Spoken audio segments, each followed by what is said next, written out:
Pilate's Wife's Dream.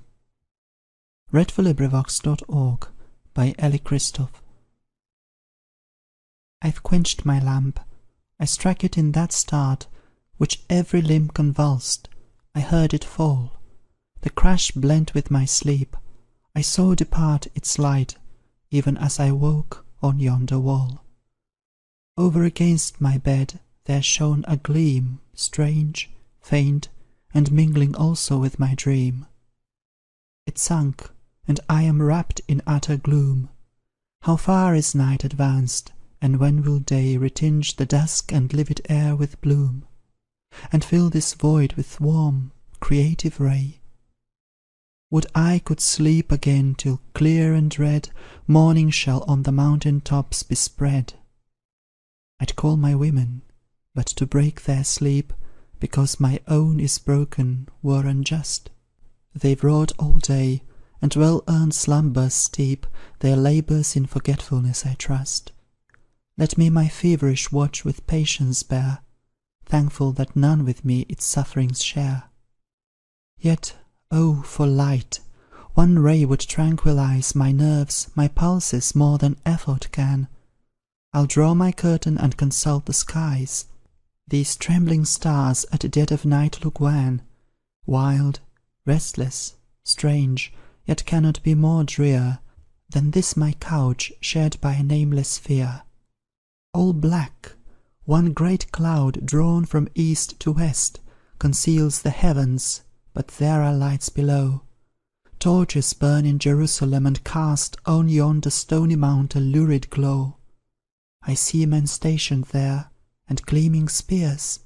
A sound, too, from afar invades my ears. Dull, measured strokes of axe and hammer ring from street to street, not loud, but through the night, distinctly heard, and some strange spectral thing is now upreared, and, fixed against the light of the pale lamps, defined upon that sky, it stands up like a column, straight and high. I see it all. I know the dusky sign, a cross on Calvary which Jews uprear, while Romans watch, and when the dawn shall shine, Pilate to judge the victim will appear, pass sentence, yield him up to crucify, and on that cross the spotless Christ must die. Dreams, then, are true, for thus my vision ran. Surely some oracle has been with me. The gods have chosen me to reveal their plan, to warn an unjust judge of destiny. I, slumbering, heard and saw. Awake, I know Christ's coming death and Pilate's life of woe. I do not weep for Pilate. Who could prove regret for him whose cold and crushing sway no prayer can soften, no appeal can move? Who tramples hearts as others trample clay, yet with a faltering and uncertain tread that might stir up reprisal in the dead? Forced to sit by his side and see his deeds, forced to behold that visage, hour by hour, in whose gaunt lines the abhorrent gazer reads a triple lust of gold and blood and power. A soul whom motives, fierce yet abject, urge Rome's servile slave and Judas' tyrant scourge. How can I love or mourn or pity him? I, who so long my fettered hands have wrung. I, who for grief have wept my eyesight dim, because, while life for me was bright and young, he robbed my youth, he quenched my life's fair ray, he crushed my mind, and did my freedom slay. And at this hour, although I be his wife, he has no more of tenderness from me than any other wretch of guilty life, less, for I know his household privacy. I see him as he is, without a screen, and by the gods my soul abhors his mien. Has he not sought my presence, dyed in blood, innocent righteous blood shed shamelessly? And have I not his red salute withstood? I, when, as erst, he plunged all Galilee in dark bereavement, in affliction sore, mingling their very offerings with their gore. Then came he, in his eyes a serpent smile, upon his lips some false, endearing word, and through the streets of Salem clanged the while his slaughtering, hacking, sacrilegious sword, and I, to see a man cause men such woe, trembled with ire, I did not fear to show. And now the envious Jewish priests have brought Jesus, whom they in mockery call their King, to have by this grim power their vengeance wrought, by this mean reptile innocence to sting.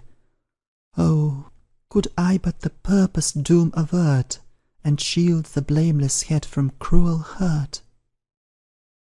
Accessible is Pilate's heart to fear, omens will shake his soul like autumn leaf.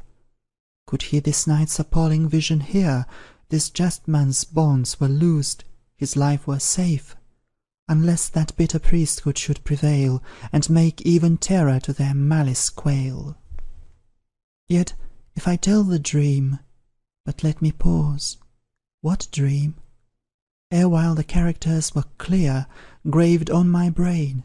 At once some unknown cause has dimmed and raised the thoughts, which now appear like a vague remnant of some by-past scene, not what will be, but what long since has been. I suffered many things. I heard foretold a dreadful doom for Pilate, lingering woes, in far barbarian climes where mountains cold build up a solitude of trackless snows. There he and grisly wolves prowled side by side, there he lived famished, there methought he died. But not of hunger, nor by malady. I saw the snow around him stained with gore. I said I had no tears for such as he, and lo, my cheek is wet, mine eyes run o'er. I weep for mortal suffering, mortal guilt. I weep the impious deed, the blood self-split. More I recall not, yet the vision spread into a world remote, an age to come, and still the illumined name of Jesus shed a light, a clearness through the unfolding gloom. And still I saw that sign which now I see, that cross on yonder brow of Calvary. What is this Hebrew Christ?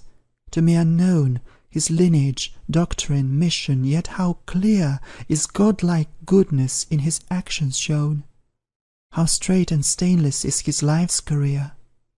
The ray of deity that rests on him in my eyes makes Olympian glory dim.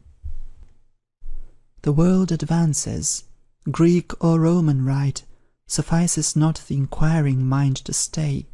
The surging soul demands a purer light to guide it on its upward, onward way. Ashamed of sculptured gods, religion turns to where the unseen Jehovah's altar burns. Our faith is rotten, all our rites defiled, our temples sullied, and methinks this man, with his new ordinance so wise and mild, is come, even as he says, the chaff to fan, and sever from the wheat. But will his faith survive the terrors of tomorrow's death? I feel a firmer trust, a higher hope, rise in my soul, it dawns with dawning day. Lo, on the temple's roof, on Moriah's slope, appears at length that clear and crimson ray, which I so wished for when shut in by night. O opening skies, I hail, I bless your light. Part clouds and shadows, glorious sun, appear.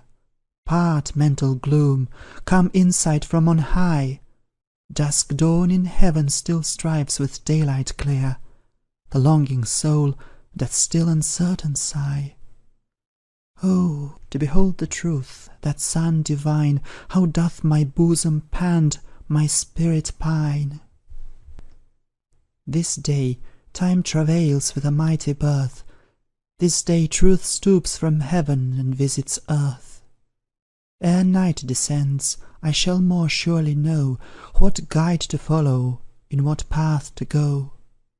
I wait in hope, I wait in solemn fear, the oracle of God, the sole true God, to hear. Currer. End of poem. This recording is in the public domain.